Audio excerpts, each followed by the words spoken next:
deadliest soccer disaster on record was back in 1964 when more than 300 people were killed in a riot after an Olympic qualifying match between Peru and Argentina.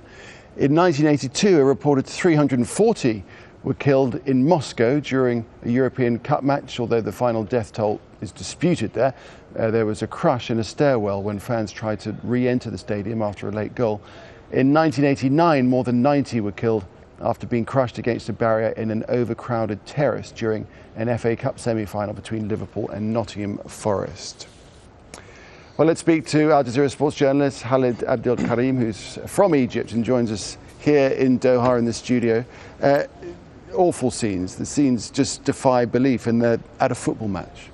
Right, it was quite catastrophic, and the history of Egypt's soccer, Egypt's sports, does not have in memory any such disaster. It's the biggest ever in Egypt. It's not Egyptian, if I may so. Right, but what do you think it has inspired it in this case? And the teams do have a record of a pretty bloody rivalry, don't they? But obviously not to this extent. We have a record of bad feelings between the fans of al-Ahly, it's the biggest team in Egypt, the oldest team in Egypt as well, and the fans of al-Masry, which is based in Port Said, a coastal city in Egypt.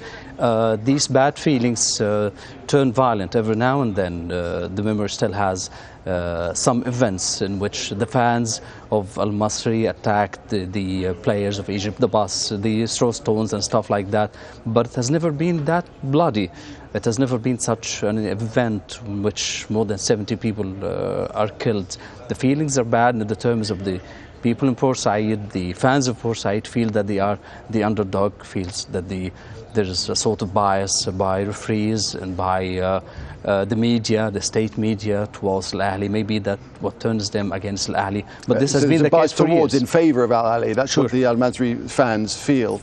But to react in this way, there must be something burning inside for it to be such a strong reaction. You know, this match in itself wasn't really so decisive in terms of the Egyptian League, the Premier League.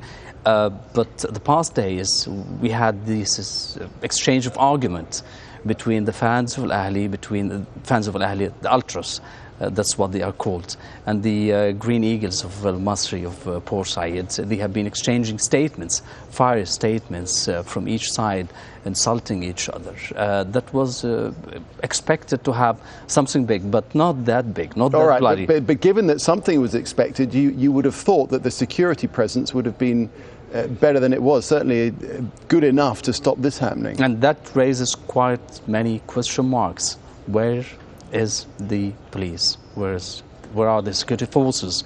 They should have been there by force. They should have been there in thousands.